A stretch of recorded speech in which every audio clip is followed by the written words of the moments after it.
bienvenidos a Watch Mojo Español. Yo soy G y hoy te presentamos nuestra lista de las peleas más infames entre vocalistas y el resto de la banda. Esto sin contar las disputas internas individuales como las de Oasis ni las batallas colectivas que llevaron a la disolución de bandas como los Eagles.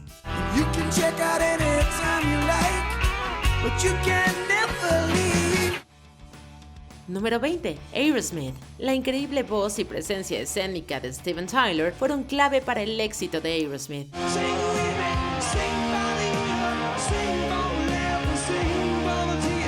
El resto de la banda nunca lo negó, por eso soportaron el perfeccionismo agresivo del líder durante años, sin mencionar el consumo mutuo de sustancias que intensificó las tensiones entre él y el guitarrista y compositor Joe Perry. Todo salió a la luz pública cuando Perry dejó la banda en 1979. Afortunadamente, los autodenominados gemelos tóxicos lograron reconciliarse y mantenerse sobrios durante la década siguiente. Tyler ha reconocido sus antiguas hostilidades, pero según se dice, nunca abandonó por completo su propósito de fortalecer a Aerosmith a través del conflicto.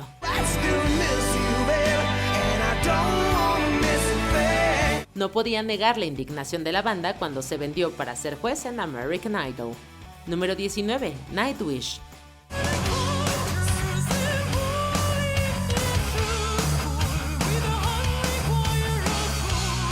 La influyente banda de metal sinfónico Nightwish se distinguió por la destreza vocal operística de Tarja Turunen. Eso no justifica que también mantuviera su actitud de diva fuera del escenario. Este término retrógrado se ha considerado una descripción válida de la creciente crueldad e indiferencia de Turunen hacia la banda después de los años 90. Según se informa, su ego y su creciente prioridad por el trabajo en solitario fueron fomentados por su esposo y manager, Marcello Cabulli. Así, en 2005, inmediatamente después del último concierto de la gira Once Upon a Time, Turunen recibió una carta de despido. Desde entonces, su carrera en solitario y rotación de integrantes de Nightwish han florecido, y aún así, incluso los fans todavía sienten el dolor de esa fría respuesta al comportamiento aún más frío de Turunen.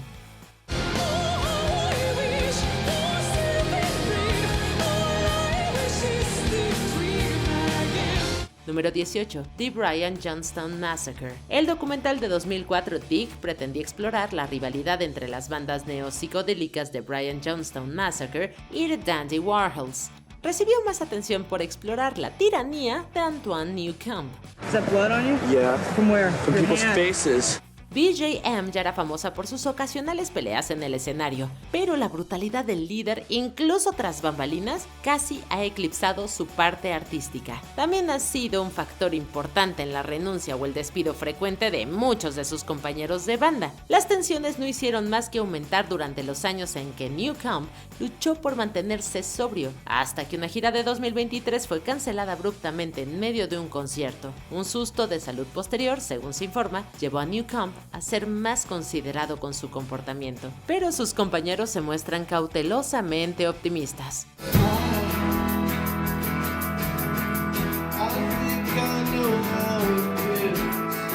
Número 17. Creed. Scott Stapp ha sido durante mucho tiempo un paria en los círculos del rock alternativo por su comportamiento errático y su trastorno por consumo de sustancias. Ni siquiera sus compañeros de banda podían defenderlo.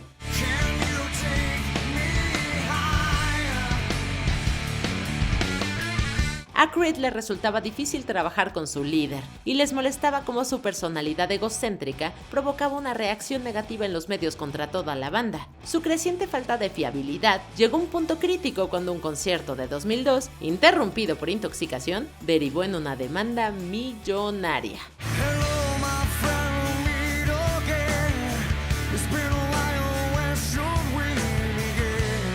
Creed se disolvió formalmente poco más de un año después para luego reformarse como Myles Kennedy como la aclamada banda Alter Bridge. Mientras tanto, Stapp logró darle un giro a su vida y carrera, si no contamos el despido de Art of Anarchy y la demanda que interpusieron contra él por incumplimiento de contrato en 2018. Número 16. Third Eye Blind.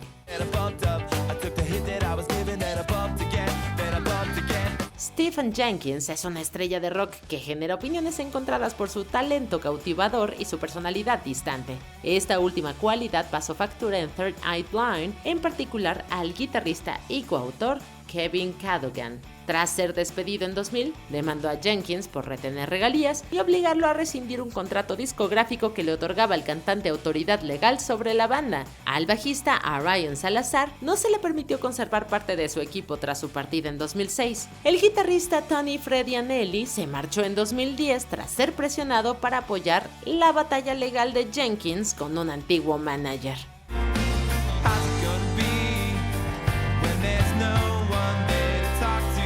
Después demandó a Jenkins por retención de regalías. Third Eye Blind se ha mantenido relativamente estable desde entonces, aunque su controvertido líder hace la vista gorda ante los escándalos del pasado. Número 15. The Magic Band.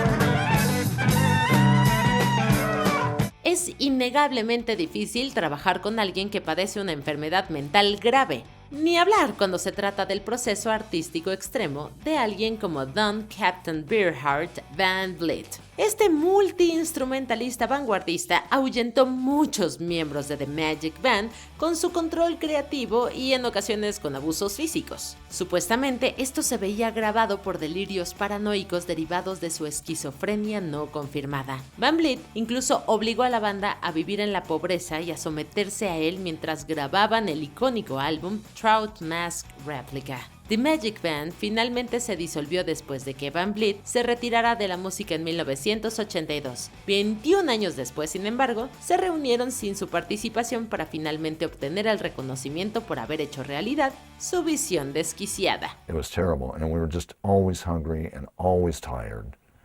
I felt exhausted all the time. Número 14. Pink Floyd.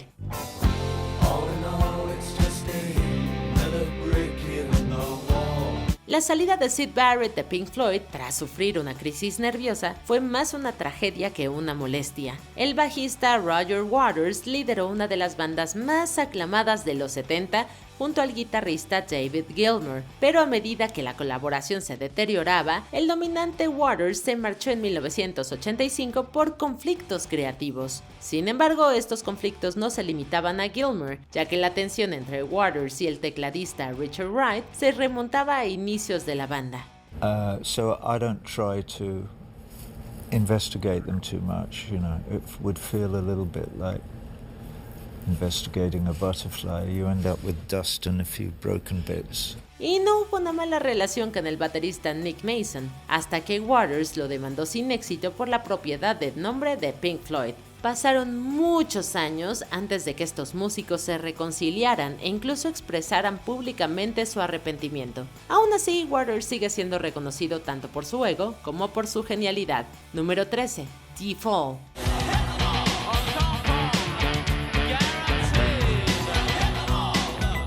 Mark Smith lideró The Fall durante el auge del post-punk. Sin embargo, su estilo de vida era demasiado punk tradicional. Ni siquiera sus propios compañeros se libraron de sus manipulaciones, su comportamiento volátil y su adicción a las drogas. Aún así, se cree que despidió a más músicos de los que expulsó. Según se cuenta, Mark Riley fue despedido el día de su boda por bailar al ritmo de Deep Purple. Cuando The Fall se disolvió tras 42 años con el fallecimiento de Smith, él había sido el único miembro constante de entre más de 60.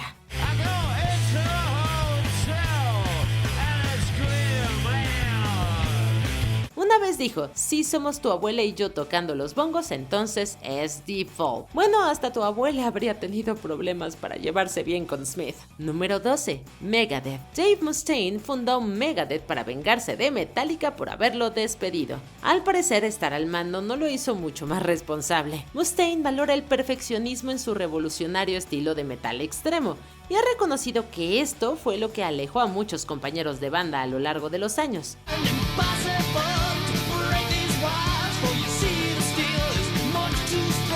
También puede tener algo que ver con su agresividad como colaborador y su historial de comportamiento turbulento. Aunque las cosas se calmaron un poco después de que lograra la sobriedad a principios de la década del 2000, el perfeccionismo no desapareció. El bajista y también cristiano David Ellefson comparó su segundo despido en 2021 con ser expulsado del infierno. Los fans no pueden negar los resultados de los intensos métodos de Mustaine ni la infame rotación de miembros de Megadeth.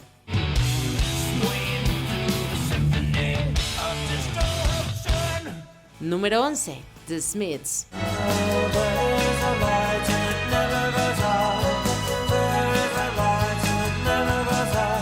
La pomposidad es tan sinónimo de Morrissey como su arte innovador y su activismo. Podría ser su característica principal para los músicos que han trabajado con él. En tan solo 5 años, The Smiths revolucionaron la música indie bajo la tiranía artística y financiera de Morrissey. La banda se disolvió en 1987 con su colaboración creativa con el guitarrista Johnny Marr, quien nunca ha contemplado la idea de una reunión. 2 años después, el bajista Andrew Rowe y el baterista Mike Joyce presentaron una demanda alegando que sus participaciones estaban limitadas a las de un músico de sesión. Cuando el juez falló a su favor, calificó a Morrissey de astuto, beligerante y poco fiable cuando sus propios intereses están en juego. Considerando la alta rotación de músicos en sus bandas de acompañamiento, no parece que mucho haya cambiado. Always been outspoken? No, I'm not outspoken at all. I'm really not. You're strongly opinionated. Well, I'm just an ordinary person in many ways. I just speak the words of ordinary people. Número 10. Journey. Las estrellas de rock suelen tener un ego bastante grande, pero en el caso de Journey, los problemas de química eran mucho más sencillos.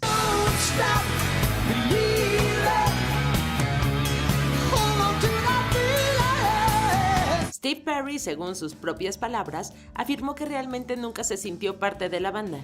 Cuando se fue por primera vez en los años 80, lo hizo por voluntad propia, tras fracasar en su intento por obtener el control creativo del grupo. Eventually, the feeling just got very clear to me that I need to just stop. And I didn't know where I was going. I didn't know what I was going to do or where I was going to go. Pero en 1998, cuando se fue de nuevo, la fría relación entre él y los demás miembros era mucho más evidente. Después de que Perry se lesionara en un accidente de esquí, se negó a someterse a la cirugía necesaria para volver a los escenarios. Cuando se fue de nuevo, Journey actuó con rapidez y contrató un imitador, Steve Augeri, para suplantarlo.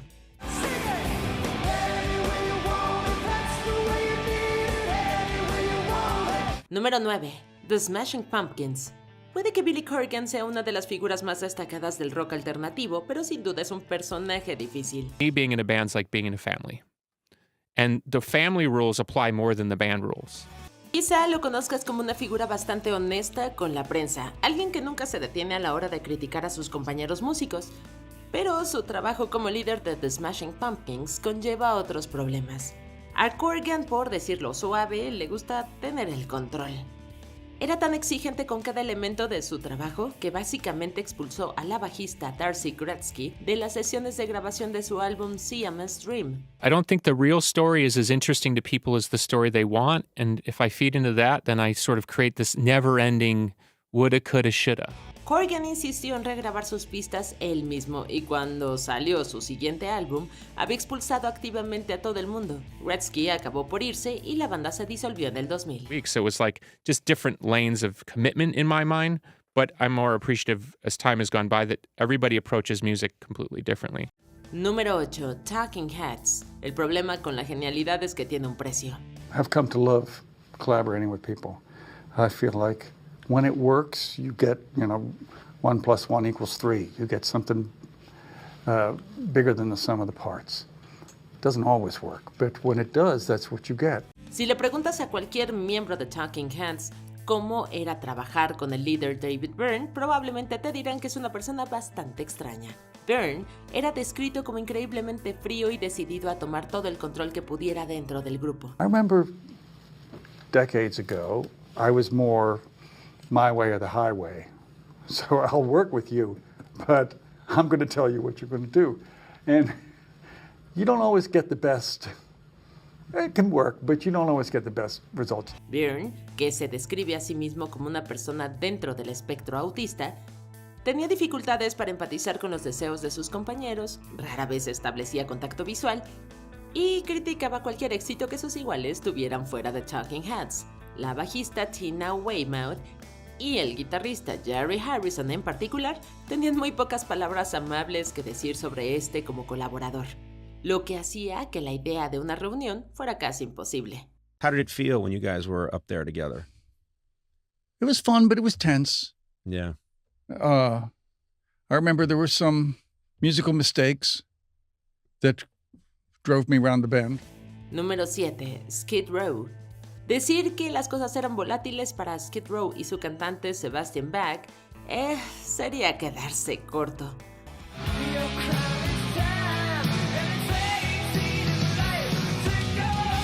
Una banda como esta nunca iba a tener una larga carrera en su mejor momento.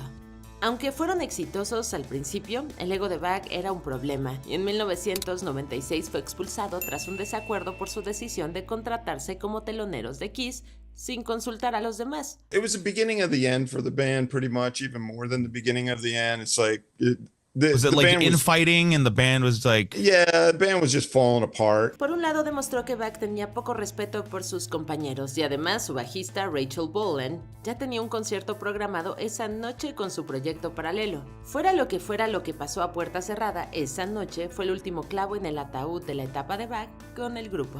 But I always get this, when are you going to get the band back together, the reunion tour and all the thing? And I'm thinking, he's going to say, he goes... And I go, yeah, promoters are waiting. And Sean Penn goes, dude, I've been waiting for that. Número 6. Dead Kennedys. Uno de los pecados más grandes que un músico puede cometer contra sus compañeros de banda es quedarse con su dinero. ¡Let's move 'em out! El cantante de Dead Kennedys, Jello Biafra, estuvo envuelto en una batalla legal por el impago de los derechos de autor que les debía a sus compañeros de banda. Biafra, que era el director del sello discográfico Alternative Tentacles, aparentemente había retenido $75,000 en derechos de autor durante una década. I mean, I was getting sued up the ass by the now estranged former members of Dead Kennedys because I didn't want to put Holiday in Cambodia in a Levi's commercial. En cuanto a los demás se enteraron, lógicamente se enfadaron muchísimo. Según un informante, Biafra descubrió el error en el pago y se lo ocultó a la banda. Al final se vio obligado a pagar $200,000 y, como era de esperarse, la relación entre la agrupación y su ex cantante no logró restaurarse. Also made it such an ugly situation I've refused to ever perform with them again. Número 5. Van Halen. Las diferencias estilísticas dentro de una banda suelen reducirse a decisiones musicales. Judging from some of my peer group, I'm not sure I would hand them the responsibility. Pero en el caso del rockero David Lee Roth y el resto de Van Halen, no tanto. Él creía firmemente que la banda debía esforzarse más en su imagen y presencia en el escenario. Y parece una sugerencia razonable, ¿no? What happened with the old band is after a while, that kind of activity slows down a little bit. Bueno, cuando el cantante contrató a un fotógrafo para que le hiciera una sesión muy atrevida con influencias bondage para la portada de su siguiente álbum, la banda no se alegró. El resto de los miembros claramente quería darle prioridad a la música, pero las prioridades de Roth y su ego en el escenario se estaban volviendo un problema y finalmente se marchó para seguir una carrera como solista. But what happens is they get very bitter and very angry and very harsh, and that's not why I joined music. Número 4. Queensrÿche. Todas las bandas tienen su propio punto de ruptura, y a pesar de años como una de las agrupaciones de metal progresivo más exitosas de su época, Queensrÿche tuvo el suyo en el 2012.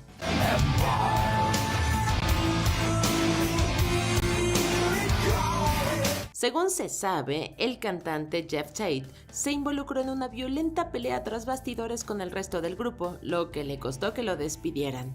We had kind of a bitter breakup, and I guess I was very angry over how it was handled. Antes de eso, nombró a su hijastra para dirigir el club de fans de la banda y su propia esposa como manager. Los demás obviamente sentían que sus voces se estaban diluyendo, por lo que decidieron despedir a los familiares de Tate sin consultarle. Esto provocó la pelea y la tensión que llevó al despido de Jeff poco después. Un desastre total por donde se viera. A lot of water's under the bridge now, and I can be a lot more forgiving of people. Número 3. Creedence Clearwater Revival. Cuando las cosas se ponen tan mal que tu cantante principal ni siquiera te deja asistir a tu propia incorporación al Salón de la Fama del Rock and Roll, sabes que la banda está más allá de toda salvación. He said, besides, I don't care. I don't care about the music. Just give me the money. Oh, God. And I looked at him. There wasn't much more to say after that, but that was... Right there was the reason I didn't play at the Rock and Roll Hall of Fame with him. La cuestión es la siguiente. El cantante de Creedence Clearwater Revival, John Fogerty, claramente tenía una fórmula del éxito durante el apogeo de la banda. El problema era que la dirigía como un dictador. Simplemente no creía que sus compañeros pudieran aportar ideas que pudieran competir con las suyas. Internally, within me, I felt like everything was going great. Al final lo odiaron por eso. Finalmente, el hermano de Fogerty, Tom, dejó el grupo y poco después se desintegraron. John Fogerty describió a CCR como una bomba de tiempo y al final solo mantuvieron su éxito durante unos 4 años. I thought I had discovered the formula. This is how this works for us. Número 2. The Beach Boys. The Beach Boys fueron sin duda una de las bandas más importantes de la década de 1960. Un grupo de músicos que traspasó fronteras y perfeccionó muchos géneros.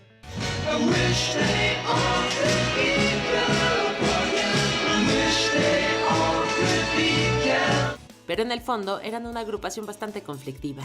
Cuando su principal fuerza creativa, Brian Wilson, cayó en una espiral de drogas que dañó su salud mental de forma irreparable, su compañero de banda, Mike Love, se impacientó. Or you didn't always get along, maybe 100%, but music was the bond that brought everybody together. Love, como sabrás, no es una figura querida en la historia del rock, pero después de cansarse de esperar que Wilson se recuperara, decidió seguir adelante sin él. Durante décadas estuvo involucrado en batallas legales y disputas sobre los derechos de autor de las canciones. Pero en realidad la opinión general era que a él siempre le había costado aceptar estar a la sombra de un genio. He thought I was angelic. Are you angelic? Yeah. You are a little bit angelic. Hey, aún no terminamos, pero ya casi. No olvides suscribirte a nuestro canal y activar la campana para recibir notificaciones de nuestros videos más recientes. Seguramente te van a gustar. Muy bien, vayamos al final. Número 1. Guns N' Roses. Cuando una banda ha tenido tantos miembros como Guns N' Roses, es evidente que algo está mal.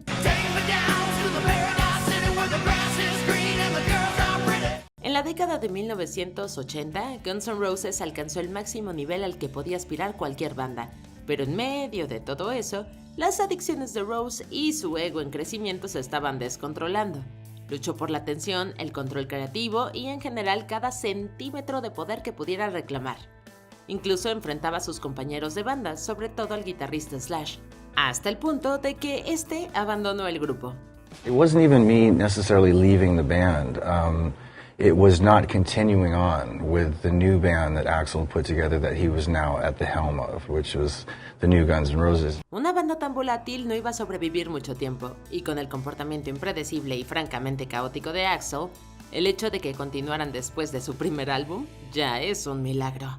You've got a situation where nobody involved wants to revisit. It's not just me, it's the whole, the whole band. Pero, ¿qué cantante problemático no mencionamos? Cuéntanos en los comentarios y no te pierdas estos otros videos de WatchMojo en español.